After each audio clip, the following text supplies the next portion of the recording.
Les amis, aujourd'hui je vous propose d'étudier les différences de sens entre un verbe à l'infinitif et sa forme pronominale avec en. Exemple, le verbe vouloir et le verbe sans vouloir. 4 exemples aujourd'hui. Le verbe vouloir, le verbe tirer, le verbe faire et le verbe douter. Je vous demande donc de prendre un papier, un crayon. Merci, il y en a un qui suit. Un petit peu de concentration et on revient juste après ça les amis.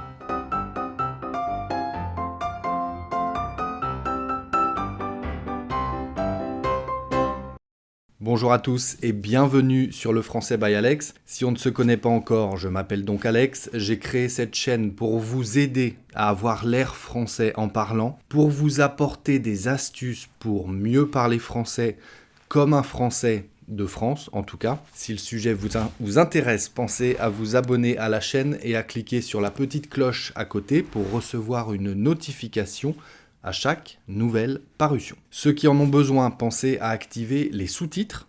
J'ai tout corrigé, donc en principe tout est bon. Et puis, encore mieux, ceux qui souhaitent recevoir les transcriptions par email de toutes les prochaines leçons, vous cliquez sur le bouton rejoindre qui est juste à côté du bouton s'abonner. Vous cliquez, vous regardez les différents abonnements qui existent, vous m'envoyez votre adresse email et je vous enverrai à chaque nouvelle parution d'une nouvelle vidéo sur ma chaîne, un email avec la transcription de la leçon. Ça vous permet de me lire tout en m'écoutant, c'est très efficace pour apprendre, n'hésitez pas. Allez, je vous propose donc aujourd'hui d'étudier les différences entre un verbe à l'infinitif et sa forme pronominale. On va pas rentrer dans le détail du pourquoi utiliser une forme pronominale, pourquoi utiliser sans devant un verbe, S''EN, c'est pas le sujet de la leçon. Le sujet de la leçon, c'est de comprendre les différences de sens, d'apprendre ces mots-là, ces verbes-là, pour mieux comprendre un natif quand évidemment vous entendez ces verbes-là,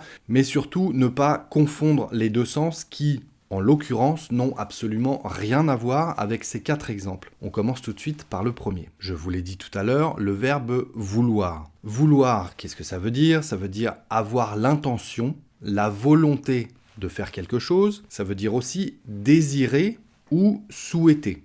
Je veux partir en vacances. Ok, c'est aussi simple que ça, c'est un souhait, un désir. À la forme pronominale, ça donne sans vouloir. Sans vouloir.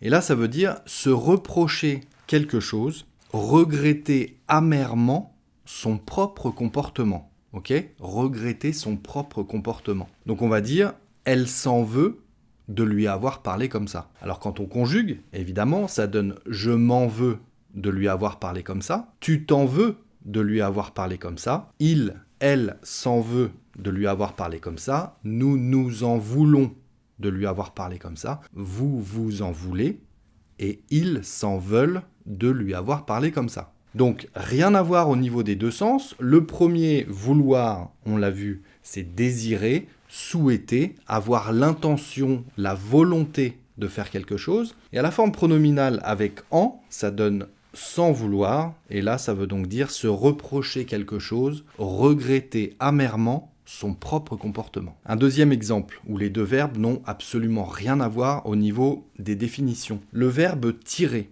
Tirer, ça veut dire exercer une force ou un effort pour étirer quelque chose ou pour amener quelque chose vers soi. Le meilleur exemple, c'est une porte. C'est écrit sur la porte, on va pousser une porte ou on va la tirer. Pour l'ouvrir, comme ça, on va tirer une porte vers soi. Je pense que je ne vous apprends rien. En revanche, à la forme pronominale, s'en tirer, qu'est-ce que ça veut dire ? Le verbe s'en tirer. Eh bien, s'en tirer, ça veut dire se sortir d'une situation difficile, d'une situation compliquée. Alors, on peut bien s'en tirer ou mal s'en tirer, par exemple. Suite au naufrage du voilier, le marin s'en est bien tiré. D'accord ? Il s'en est bien tiré. Ça veut dire qu'il a réussi à se sortir de cette situation difficile, du naufrage. Le marin s'en est bien tiré. Donc, tirer, vous avez compris, amener quelque chose vers soi. Et s'en tirer, ça veut dire se sortir d'une situation difficile. Troisième exemple avec le verbe faire. Le verbe faire, il a 25 ou 30 définitions différentes. La plus générale, je dirais, c'est exercer quelque chose, réaliser quelque chose, exécuter quelque chose. On va dire ça pour le verbe faire. Eh bien, quand on dit sans faire, la forme pronominale avec en, sans faire, c'est s'inquiéter pour quelque chose ou pour quelqu'un, se faire du souci pour quelque chose ou pour quelqu'un. On va dire par exemple, je m'en fais un petit peu pour elle parce que elle passe au travers d'une situation difficile. Je m'en fais pour elle. Ça veut dire que je me fais du souci pour elle. Je m'inquiète pour elle. C'est une forme relativement familière, c'est du langage assez familier, mais du langage courant, on l'entend très souvent. On peut dire aussi « ne t'en fais pas, tout va bien se passer ». Ne t'en fais pas, tout va bien se passer. Ça veut dire « ne t'inquiète pas ». C'est la forme pronominale du verbe faire avec « en ».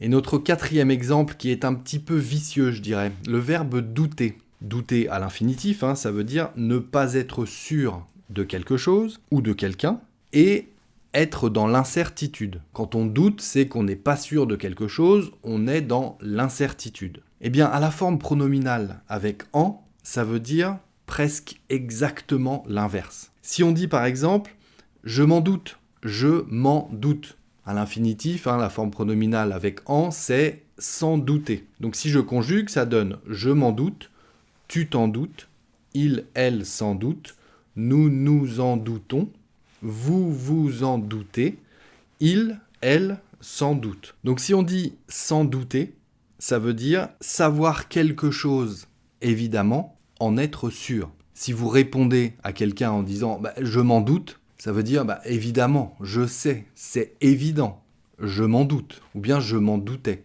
Okay, quelqu'un vous dit « le rendez-vous s'est mal passé avec le garçon, il est vraiment pas sympa ». Vous connaissiez ce garçon, vous savez qu'il est pas sympa, donc vous allez répondre à la personne « je m'en doutais ». Je m'en doute parce que je sais qu'il est pas sympa. Je m'en doutais, je le savais. Donc, sans douter, ça veut dire exactement le contraire de douter. Ok, vous avez saisi la nuance ? Voilà les amis, 4 exemples aujourd'hui de différence de sens entre un verbe à l'infinitif et sa forme pronominale avec « en ». J'attends évidemment 4 exemples de votre part dans les commentaires. Merci d'être restés jusque-là les amis. Allez jeter un œil à ma page Patreon, ceux qui veulent participer au développement du projet Le Français by Alex. Et puis d'ici la prochaine leçon, je vous dis travaillez bien, restez concentrés les amis. Prenez soin de vous et à très bientôt sur Le Français by Alex.